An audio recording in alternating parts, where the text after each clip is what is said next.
पाटा पजाला ग कोंबडारवला. हा व्हिडिओ पहा, ह्यात संपूर्ण माहिती मिळेल. ह्यातून काही एखादं चुकलं असेल तर कमेंट करून सांगू शकता. नमस्कार मंडळी, कशा आहात तुम्ही? आज आपण पाहणार आहोत लग्ना अगोदरच्या विधी कशा असतात त्याची माहिती. कोणत्या विधीला कोणती गाणी म्हणायची आणि काय काय विधी करायचे असतात हे काही लोकांना माहित नसतं. ते ह्याला त्याला विचारण्यापेक्षा हा व्हिडिओ पहा, ह्यात संपूर्ण माहिती मिळेल. लग्ना अगोदरच्या कोणकोणत्या विधी करायच्या. लग्नाच्या आदल्या दिवशी माकू घालतात. पूर्वी पूर्ण दिवस माकू घालायचे, आता अर्धा दिवसच माकू घातलं जात आणि रात्रीच्या वेळी हळद असते. पहिलं माकू कसं बनवतात? नारळ खवून त्याचं दूध काढतात आणि मग थोडंसं गरम करायचं. जास्त गरम करायचं नाही तर फाटण्याची शक्यता असते. मग थोडंसंच गरम करून त्यात थोडी हळद टाकली जाते. अगोदर चोर माकू घातला जातो. सकाळी कोणालाही न सांगता तो आईने मुलाला किंवा मुलीला घालायचं असतं. हा माकू गाणी न म्हणता कोणालाही न कळता माकू घालून आंघोळ घालून झाली का झाला चोर माकू. नंतरचा जो माकू असतो टायमावर असतो. आमच्याकडे भटजीकडून टायमिंग काढून घेतात कितीचा माकू आणि किती वाजेपर्यंत असतो. पहिला माकू जेव्हा घालतो त्या अगोदर देवाच्या पाया पडून घ्यायचं असतो. आपल्याकडे वडीलधारी माणूस, आई वडील आणि नवरदेव किंवा नवरी यांनी उभं राहून देवाच्या पाया पडायचं असतं आणि मग माकवाला बसायचं. माकवाला बसताना पाटाखाली रांगोळी काढायची, त्याच्यावर पाट ठेवायचं आणि त्याच्यावर रुमाल ठेवायचं आणि मग नवरदेवानी पाटाच्या पुढे उजवा पाय ठेवून पाटावर बसायचं असतं. आताची मुलं माकवाला बसताना एवढा फुल हाताचा सदरा घालतात, एकदम टाईट कपडे घालतात. तर टाईट कपडे घालायचे नसतात. एक तो सँडो बॉडी किंवा मग एवढ्या हाताचा सदरा आणि लूज कपडे पाहिजे असतात, कारण सगळ्या अंगाला व्यवस्थित माकू लावता आलं पाहिजे. मुलगा पाटावर बसायच्या अगोदर ओवाळणीचा ताट तयार करून ठेवायचं. त्यात कुंकू तेलात भिजून ठेवायचं. जास्त पण तेल ओतायचं नाही, तर सगळं वरगळ येतं तेलाचं.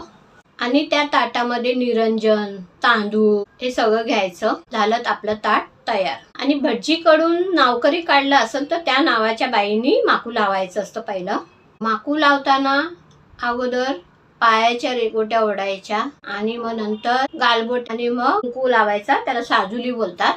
आणि गाणी बोलताना जेव्हा पायाच्या रेघोट्या ओढतात, ही काय पाऊलं रेगती हे गाणं बोलायचं. गालाला जेव्हा टिका लावतात तेव्हा ही काय गालबोट हे गाणं बोलायचं. आणि जेव्हा कपाळाला टिका लावतात तेव्हा बोलायचं साजुली भरते साजुली.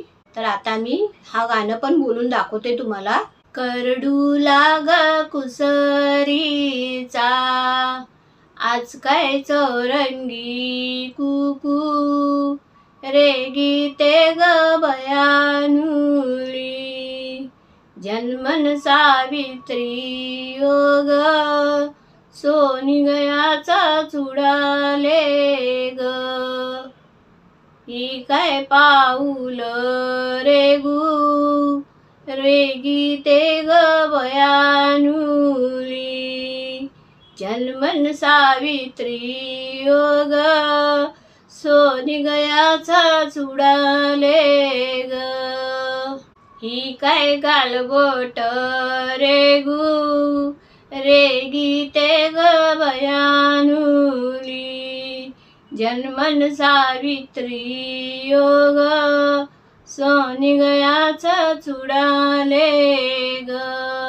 साजुली भरीते साजुली साज पाचका पुत्राचा माई का बाप.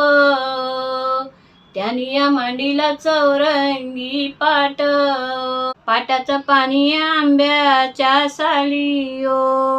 आंब्याचा आंब झुलाव येतीयो. नवऱ्याचा बाप सलाम घेतीयो. नवरीचा बाप सलाम देतीयो.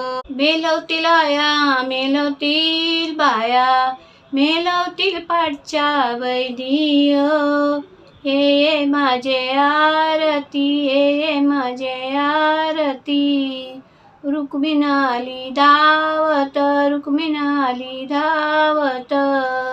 धावून गेली राजमाला धावून गेली राजमाला. हाती सवर्णी चाला, हाती सवर्णी चाला, केल्या कापसाच्या वाती, केल्या कापसाच्या वाती. त्यांना तुपा मडविला, त्यांना अग्नी धुपविला. ये ये माझे आरती, ये ये माझे आरती. पहिली आरत घरच्या देवाला, दुसरी आरत कुलस्वामी देवाला, तिसरी आरत सूर्य देवाला, चौथी आरत महालक्ष्मीला. असे सगळ्यांची गाणी बोलत जायचं. असं सगळ्या देवांचे नावं घेत जायचं.